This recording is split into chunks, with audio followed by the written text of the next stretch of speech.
the first half of 2011 saw a brutal toll of catastrophe losses. Munich Re just a few weeks ago put that figure at around $60 billion US, and Swiss Re just this last week has increased that number to 70 billion. Conversely, we are hearing from the reinsurance brokers who are giving a somewhat different view of the market.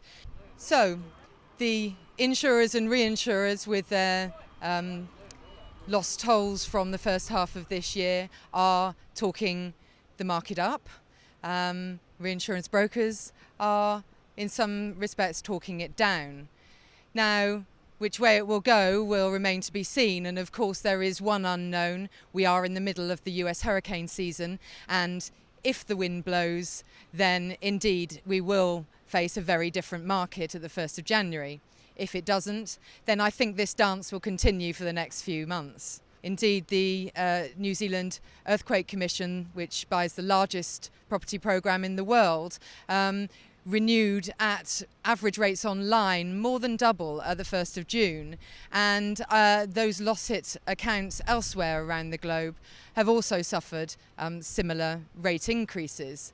Be interesting to see what effect the new US wind cat model from RMS will have at the 1st of January. As yet, that impact has been limited, but again, it's the talk of Monte Carlo. There is a lot of activity around capital raising and around merger and acquisition activity. We've seen hedge funds coming into the sector quite steadily over the course of the last few years, but indeed this year they really are lining up to take advantage of what could be a hard market in property cat. Altera's ex-executive John Berger has teamed up with Third Point Re, as we reported in our latest issue of the Insurance Insider. Serial entrepreneur in the reinsurance market, Don Kramer, has also launched his own firm, ILS Capital Management, through which he hopes to manage funds in the insurance-linked sector. And we also are hearing talk of Willis Re raising funds for another venture which will look to write collateralized reinsurance in this area.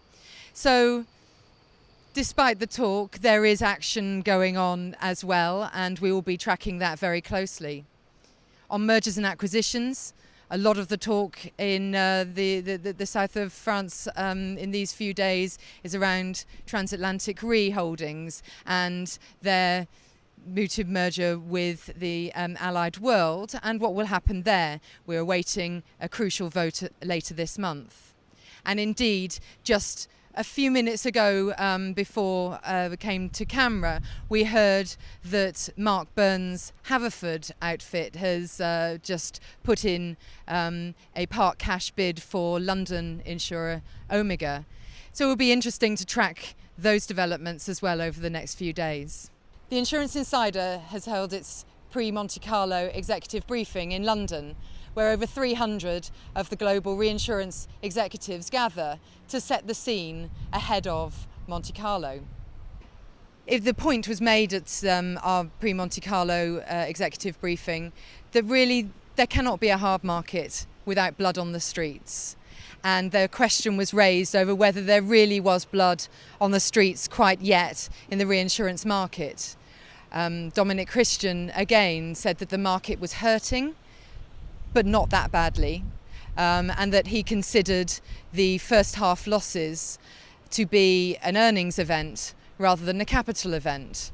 One other interesting point that I would leave with you is from Martin Sullivan, the deputy chairman of Willis, who warned that it's not all about catastrophe losses, that indeed there may be other monsters under the bed, as he put it, and cited inflation and some of the wider macroeconomic trends as potential outliers which could affect the way that the 1st of January renewals go.